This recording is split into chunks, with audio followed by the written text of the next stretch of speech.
चाणक्य नामक कोई भी व्यक्ति इतिहास में नहीं हुआ है। संस्कृत भाषा प्राकृत के बाद पैदा हुई है।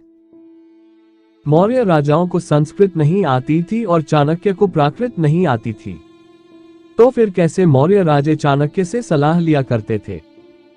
ज्ञात सबूतों के आधार पर कहा जाएगा कि सम्राट अशोक के दरबार का सबसे बड़ा लेखक चपड़ था। ब्रह्मागिरी और जटिन रामेश्वर जैसे शिलालेखों को लिखने का श्रेय लेखक चपड़ को ही प्राप्त है। बाकायदे अभिलेखों के नीचे लेखक चपड़ का नाम दर्ज है। आश्चर्य है कि लेखक चपड़ का नाम किसी किताब में दर्ज नहीं है। इतिहासकारों ने मौर्यकालीन लेखकों में चाणक्य की गणना गाजे बाजे के साथ किया है, मगर चपड़ को छोड़ दिया है। मौर्यकाल का जो ऐतिहासिक लेखक है वह गायब है, जो अनैतिहासिक है वहीं सिर चढ़कर बोल रहा है।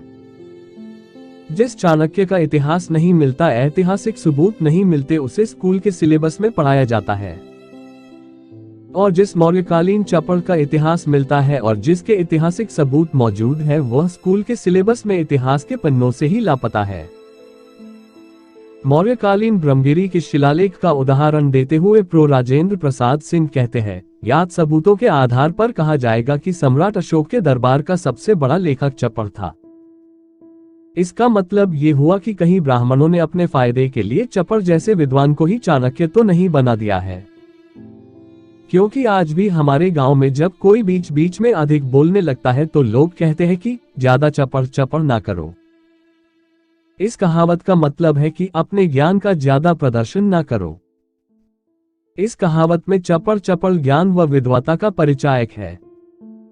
इससे स्पष्ट है कि कहावत ये जो चपड़ चपड़ है, इसका स्रोत कोई और नहीं बल्कि सम्राट अशोक के दरबार में विद्यमान रहे विद्वान चपड़ ही है। चंद्रगुप्त मौर्य के साथ उनके तथाकथित गुरु चाणक्य का नाम जोड़ना भी बुद्धिज्म पर आधारित भारत की प्राचीनतम जीवन शैली के अपहरण करने की साजिश का ही हिस्सा था। ये सब विदेशी ब्राह्मणों द्वारा किया गया षड्यंत्रकारी ब्राह्मणी कृत्य है। बौद्ध भारत के ब्राह्मणीकरण करने की एक कामयाब लेकिन नापाक कोशिश है। चाणक्य नामक कोई भी व्यक्ति इतिहास में नहीं हुआ है। ब्राह्मणों का वर्चस्व दिखाने के लिए चाणक्य, कौटिल्य और विष्णुगुप्त नामक काल्पनिक पात्रों का निर्माण ब्राह्मणों ने इतिहास में किया है।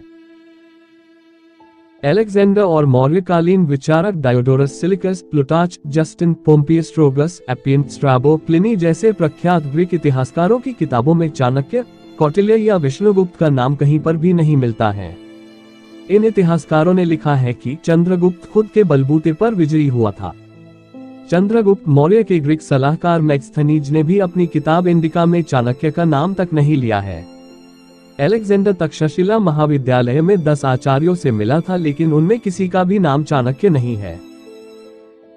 काल्पनिक पात्र चाणक्य का निर्माण मध्ययुगीन कथा, चाणक्य चंद्रगुप्त कथा के रूप में लिखकर ब्राह्मणों ने चंद्रगुप्त मौर्य के जीवन में चाणक्य को घुसाया है।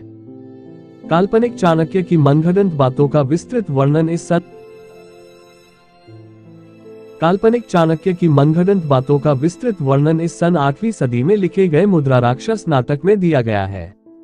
यह नाटक चंद्रगुप्त मौर्य के लगभग 1000 साल बाद लिखा गया था और उसमें काल्पनिक पात्र चाणक्य का महिमामंडन किया गया है। चंद्रगुप्त मौर्य के वास्तविक शौर्य और बुद्धि कौशल्य को धूमिल करने के लिए काल्पनिक चाणक्य को इस नाटक के जरिए सामने लाया गया है। इससे साबित होता है कि चाणक्य, कौटिल्य या विष्णुगुप्त एक काल्पनिक पात्र हैं।